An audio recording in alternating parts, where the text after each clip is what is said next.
Assalamualaikum warahmatullahi wabarakatuh.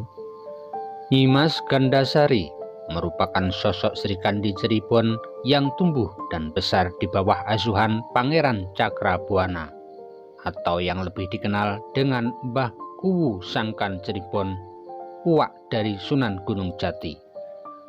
Bukan hanya cerdas dan taat beragama, Nyimas Gandasari pun tangkas dan kuat seperti para kesatria.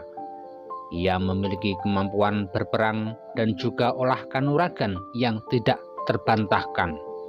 Nah, berikut ini pertarungan Syekh Magelung Sakti dengan Nyimas Gandasari.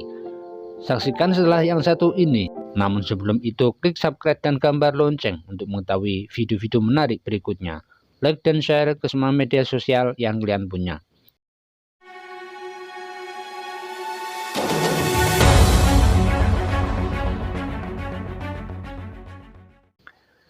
Di balik kecantikan Nyimas Gandasari yang tiada tara dengan tebaran semerbak keharuman tubuhnya, ia bukanlah sosok perempuan biasa yang lemah.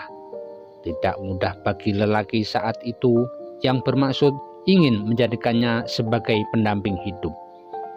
Banyak para kesatria dari berbagai wilayah datang dalam sayembara yang digelar untuk memperebutkan dirinya. Namun satu persatu mundur kalah tak sanggup menghadapi kesaktiannya. Dari peristiwa sayembara tersebut, khususnya antara Nyimas Gandasari dengan Syekh Magelung Sakti, dinilai memiliki makna historis sendiri dan bisa menjadikan sebagai tapak tilas karena ada banyak cerita legenda yang menjadi asal-usul nama desa-desa di wilayah Cirebon.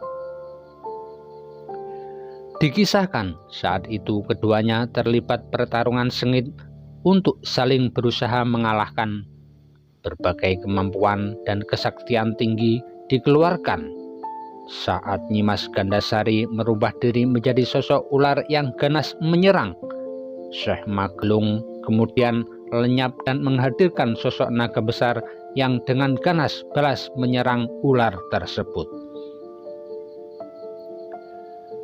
Merasa terdesak kembali, Nyimas Gandasari mengubah dirinya menjadi kobaran api besar yang siap membakar naga. Saat mendapati serangan demikian, Syekh Magelung dalam sosok naga tersebut berubah seketika.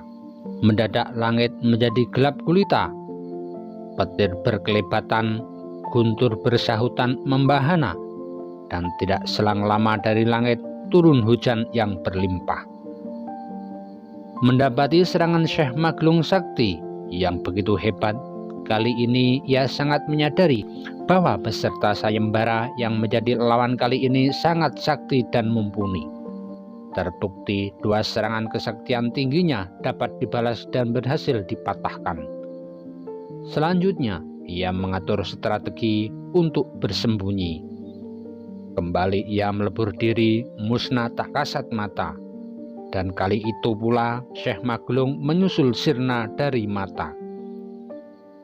Di Taman Keraton Pangurangan saat itu bertebaran bunga. Jika sebatas mata biasa, tentu tidak bakal menemukan keberadaan persembunyian Nyimas Gandasari tersebut. Tetapi yang dihadapi kali ini orang yang memiliki ilmu luar biasa. Ia pun bisa ditemukan meski dalam rupa bunga. Sementara Syekh Magelung Sakti sendiri merubah menjadi kupu-kupu yang siap mengecap madunya. Menghadapi hal demikian, Nyimas Gandasari pun memutuskan untuk keluar dari wilayah Pangurangan. Nyimas Gandasari berlari ke timur yang disusul Syekh Magelung Sakti yang terus mengejar. Dalam pelarian tersebut, di bagian kaki Nyimas Gandasari tampak luka dan mengucur darah. Ia pun kemudian berhenti dan menutup lukanya dengan tanah tersebut. Dengan izin Allah, luka tersebut sembuh seperti sedia kala. Dari peristiwa itu, kemudian daerah tersebut dikenal dengan Desa Lemah Tambah. Lokasi desa ini berada di bagian timur Desa Pangurangan dekat Desa Kroya dan Suranenggala. Melihat kondisi Nyimas Gandasari terluka, Syekh Maglung Sakti yang saat itu berada tak jauh di belakangnya merasa tak tega. Syekh Maglung Sakti pun kemudian meminta agar sekiranya Nyimas Gandasari menyerah. "Sudahlah Nyai, menyerahlah. Sungguh tak ada niat jahat dalam hati saya." Kaget dengan suara tersebut, Nyimas Gandasari yang sejak tadi tidak menyadari kehadirannya spontan loncat menjauh dan berkelebat melarikan diri kembali ke arah barat. Tiba di sebuah lahan di bawah pohon serut, Nyimas Gandasari coba mengecoh Syekh Maglung Sakti yang masih terus mengejar. Dengan berubah dirinya menjadi seorang kakek renta yang sedang duduk-duduk sambil nyindi atau bersandar pada batang pohon tersebut. Tetapi sayang, Syekh Maglung Sakti tidak mampu tertipu dengan tampilan yang ia perlihatkan. Syekh Maglung Sakti paham benar, kakek renta yang dijumpai tersebut sesungguhnya tidak lain adalah Nyimas Gandasari yang ia kejar. Menyadari Syekh Maglung Sakti mengetahui jati dirinya, kemudian Nyimas Gandasari pun kembali memutuskan untuk berlari ke arah batas. Atas peristiwa itu kemudian lahan tersebut dinamakan Desa Sinde, dan di sana Nyimas Gandasari diyakini sebagai Ki Gede Sinde. Kali ini dalam pelariannya, Nyimas Gandasari mencoba kembali mengecoh dengan merubah diri dan sekeliling dengan wujud diri sebagai putri keraton yang sudah memiliki momongan bayi. Beserta para emban-embannya, ia nampak asik menimang-nimang bayinya. Saat ditemui Syekh Maglung Sakti, bayi itu pun ditaruh sang putri di sebuah geyongan atau ayunan. Sambil tersenyum, Syekh Maglung Sakti berkata dengan ramah, "Sudahlah Nyai, berhenti dengan permainan ini."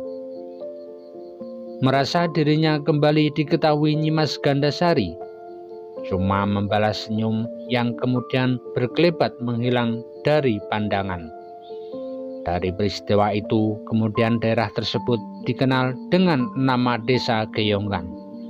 Sementara di tempat berdiri Nyimas Gandasari yang menghilang, sambil tersenyum tumbuh pohon kesambi. Lokasi ini sekarang dinamakan Desa Geyongan. Dalam pelarian kali ini, Nyimas Gandasari menuju arah utara sebelah barat Arjo Winangun. Jejak tersebut sekarang dapat ditemukan dengan adanya lemah dhuwur atau tanah tinggi di daerah tersebut. Konon tanah tersebut tumbuh saat selendang Nyimas Gandasari buat menimang bayi. Saat lari, tidak disadari menjumpai sehingga mengakibatkan tanah yang dilewatinya tersibak dan menjadikan tanah sepanjang pelarian menjadi tinggi. Hal tersebut baru disadari Nyimas Gandasari hingga akhirnya ia berhenti dan menyimpan selendang tersebut dengan diikatkan di bagian pinggangnya sebagai sabuk pinggang. Tempat pemberhentian Nyimas Gandasari ini kemudian sekarang dikenal dengan nama Si Bengkung. Menyadari jejak pelariannya yang sangat mudah ditelusuri, akhirnya Nyimas Gandasari mengubah arah pelariannya menuju arah timur. Akan tetapi kemampuan Nyimas Gandasari berlari, Syekh Maglung Sakti senantiasa mampu mengejar dan bisa mengenali penyamarannya. Akhirnya Nyimas Gandasari memutuskan kembali berlaga menghadapi lawan sayembaranya yang tidak lain Syekh Maglung Sakti tersebut. Namun kali ini ia memutuskan untuk bertanding adu kesaktian di atas langit. Diketahui konon daerah tempat keduanya berdiri sebelum melesat ke langit sekarang dikenal dengan nama Si Langit. Pertarungan itu pun berlangsung seru dan alot. Namun kembali Nyimas Gandasari tidak mampu menaklukkan lawan sayembaranya tersebut. Akhirnya ia pun melesat turun menemui Kanjeng Sunan Gunung Jati, memohon perlindungan, pertimbangan, dan kearifannya dalam memutuskan perkara yang ia hadapi.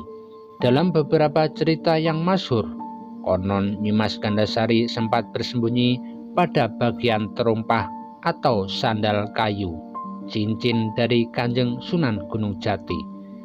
Namun kesemuanya bisa diketahui Syekh Magelung Sakti.